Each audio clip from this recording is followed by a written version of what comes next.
देखें, पहली बात तो ये है ना कि शेर अफजल मरवत साहब निकलते हैं ना, तो अगर आप देखें इस्लामाबाद के अंदर हम आए थे, इधर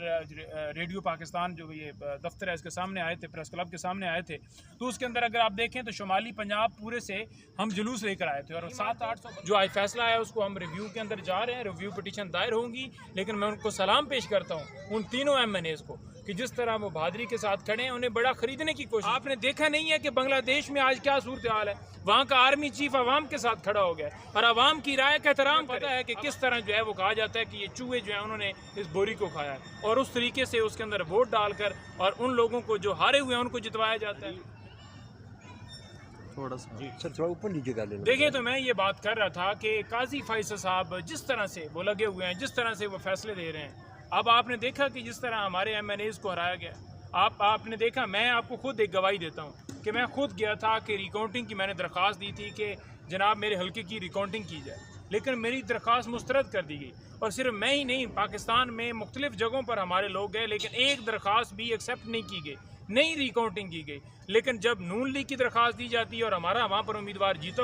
होता है, वहाँ पर दरख्वास्त एक्सेप्ट भी होती है, बल्कि वो जो बोरे हैं वोटों वाले उसके नीचे से सूगा मार के उससे वोट निकाल लिए जाते हैं। हमें पता है तरीक़ाकार कि क्या किया जाता है, हमें पता है कि किस तरह जो है वो कहा जाता है कि ये चूहे जो है उन्होंने इस बोरी को खाया है, और उस तरीके से उसके अंदर वोट डालकर और उन लोगों को जो हारे हुए हैं उनको जितवाया जाता है। नवाज शरीफ खुद अपने हल्के से हार गए, जो एक पार्टी का सरबराह भी है, और जो नून लीग कहती थी कि कौम की आखिरी उम्मीद है, वो खुद हारा हुआ है। और 102% वोट आपने कभी ज़िंदगी में देखा है कि एक जगह के ऊपर NA की सीट के ऊपर 102% टर्न आउट हो, और नीचे जो है अगर MP की सीट हो तो वहाँ पर 41 हो? तो सिर्फ और सिर्फ ये धांधली डाका डाला गया, जिसके ज़रिए से जो हारे हुए लोग थे उनको जितवाया गया और जो जीते हुए लोग थे उनको हरवाया गया। लेकिन कोई ये समझे कि एक्सटेंशन होगी, कोई ये समझे कि ऐसे काले कानून लाए जाएंगे, तो इमरान खान साहब का वाज़ेह पैगाम है। उन्होंने कहा कि एक तो सुप्रीम कोर्ट ने जो फैसला दिया है उसके ऊपर मनोमान इम्प्लीमेंट किया जाए, उसको तस्लीम करते हुए उसके ऊपर इम्प्लीमेंटेशन की जाए। अगर सुप्रीम कोर्ट के फैसले की इम्प्लीमेंटेशन नहीं की जाती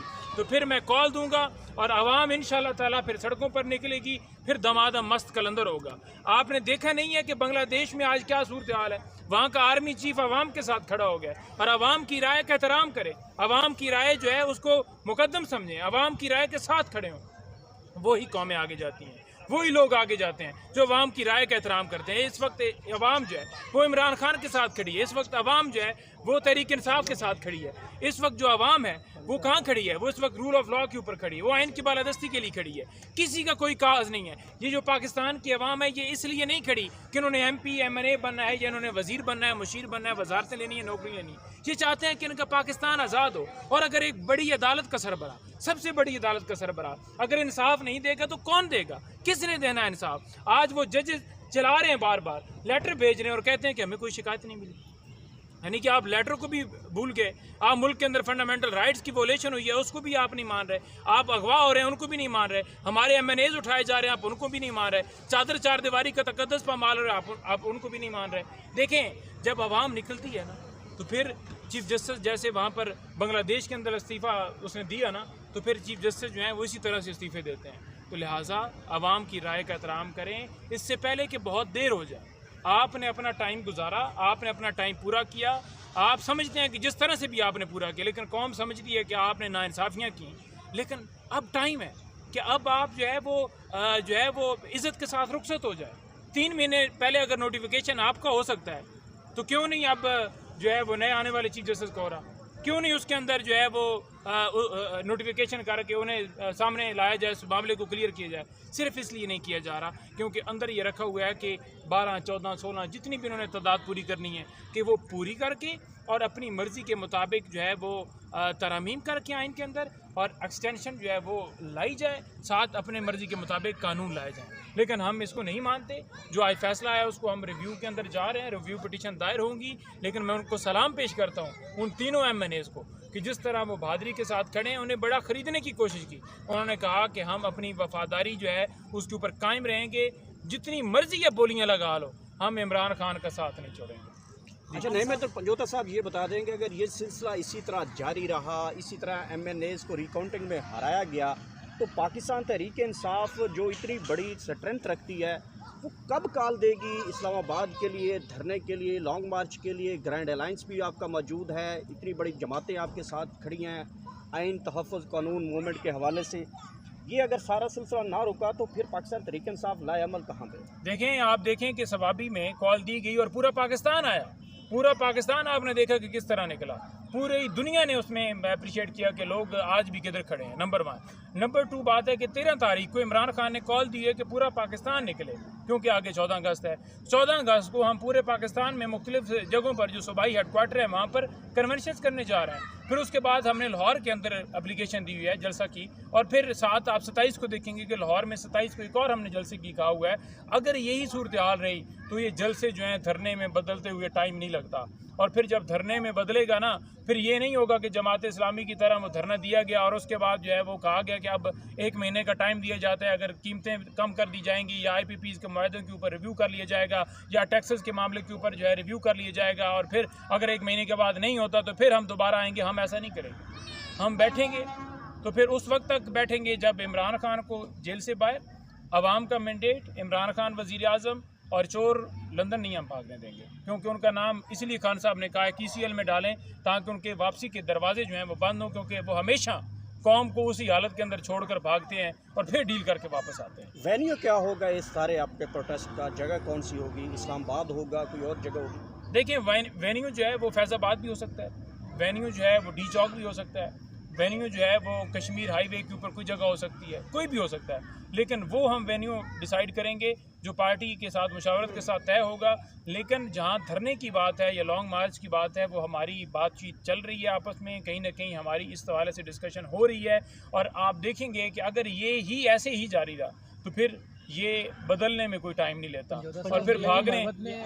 शेर अफजल मरवत ने जलसे का ऐलान किया हुआ है 14 अगस्त को, हाँ, तो क्या पार्टी की इजाज़त से किया है या उन्होंने अपने? देखें, वो मेरा ख्याल में जो उन्होंने जलसे का ऐलान किया है, वो जलसे का ऐलान तो उन्होंने मेरे ख्याल में ट्वीट देखा है कि वो कह रहे हैं कि मैं अपने जलसे के अंदर एक रैली, अब जैसे मैं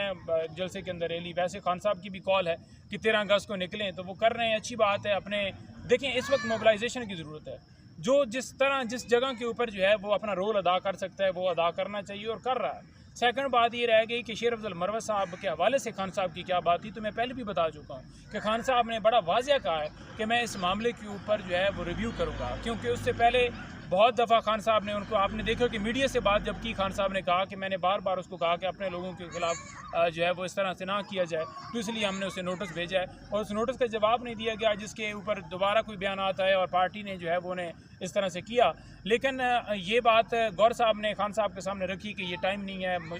मिलजुल कर चलने का, इस वक्त लड़ाइयों का, ये चीज़ों का, इसको निकालो उसको ले आओ, तो मेरा ख्याल में इस मामले को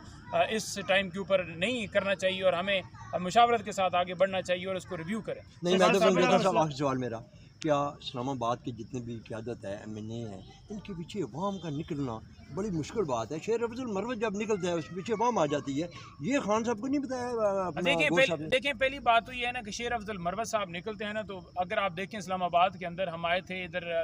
रेडियो पाकिस्तान जो ये दफ्तर है इसके सामने आए थे, प्रेस क्लब के सामने आए थे, तो उसके अंदर अगर आप देखें तो शुमाली पंजाब पूरे से हम जुलूस लेकर आए थे और 700-800 बंदा हम लेकर आए थे। इसी तरह से पिंडी से आया था बंदा, फिर इस्लामाबाद से MNA जुड़ गए, क्योंकि अगर एक एक करके प्रोटेस्ट कोई करता है तो डेफिनेटली वो नहीं करने देते, नहीं निकलने देते। शेर अफजल मरवत साहब पंजाब के अंदर गए, फ़ौरन उन्होंने गिरफ्तार कर लिया, तो जब रियासत आपके खिलाफ होती है तो आप चल नहीं पाते। लेकिन हाँ ये है कि अगर आप प्लानिंग के साथ निकलें तो डेफिनेटली उसे एग्जीक्यूट किया जाता है, और जब प्लानिंग के साथ हम निकलेंगे कि हमने आकर इधर धरना देना है, तो फिर आप देखेंगे कि फिर कोई जो है वो रुकावट नहीं बनेगी और इंशाअल्लाह ताला फिर अपनी मंजिल हम जो है वो पार करेंगे। पंजोता साहब ये बताइएगा कि जो आज सुप्रीम कोर्ट का फैसला आया, जिसमें आपके 3 हल्के ले लिए वापस, उनमें एक N154 लोधरा का हल्का भी था।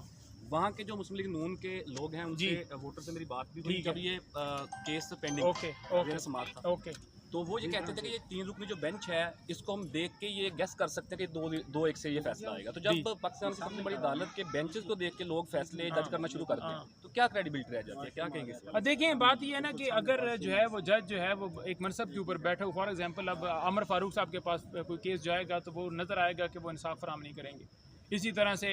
सुप्रीम कोर्ट के अंदर काजी फैसल के पास जाएगा तो वो डेफिनेटली समझ आ जाएगी पहले कि क्या फ़ैसला आने वाला है। तो कुछ जजेस अपना माइंड डिस्क्लोज़ कर चुके हैं। जब आप आइन के ख़िलाफ़ फैसले देते हैं ना, तो आवाम के अंदर, लोगों के अंदर, जनरल पब्लिक के अंदर, ये सिर्फ ये नहीं कि PTI के अंदर, लोगों के अंदर पहले ही पता चल जाता है और नून लीग को भी पता चल जाता है कि फ़ैसला किसके हक़ में आएगा। तो जब इस तरह की सूरत हाल आती है तो डेफिनेटली वो, क्योंकि मुल्क के अंदर नाइंसाफ़ियाँ हो रही हैं और जहाँ पर नाइंसाफ़ी के ऊपर फ़ैसला देने वाला जज फ़ैसला देता है, इंसाफ फराम करता है, तो डेफिनेटली उसकी क्रेडिबिलिटी भी बढ़ती है और लोग कहते हैं कि ये बंदा इंसाफ करेगा। अब जैसे फॉर एग्जांपल जिस तरह से हमारी निशान लिया गया, सारा कुछ किया गया, वहाँ पर हसन अब्दुल्ला साहब बैठे हुए थे, तो जब वो रिमार्क्स देते थे कि क्या अगवा नहीं हुए, तो मुझे ये बता दें कोई ये नून लीग वाले कह दे कि अगवा नहीं हुए, कुछ जो प्रेस कॉन्फ्रेंस हुई कोई ये कह दे कि नहीं हुई। धांधली है वो पूरी पतन रिपोर्ट 50 अदारे कह रहे हैं कि धांधली हुई है, इंटरनेशनल तंजीमें कह रही हैं कि धांधली हुई है, तो क्या वो नहीं हुई? तो वो चीज़ें जब वो हक़ाइक़ के ऊपर मबनी कहते हैं ना कि ये हुआ है और दूसरी तरफ ये कहे कि मुझे तो नज़र नहीं आ रहा, मुझे तो कोई जज की शिकायत नहीं है, मुझे तो नहीं पता कि मुदाखलत हो रही, तो डेफिनेटली वो फिर एक आ जाती है। उसमें ये नहीं आप कह सकते कि ये पीटीआई ये नून लीग है, बल्कि उसमें वो कहते हैं कि ये इंसाफ कर रहे हैं और ये इंसाफ नहीं कर रहे। सर एक क्वेश्चन लास्ट, एक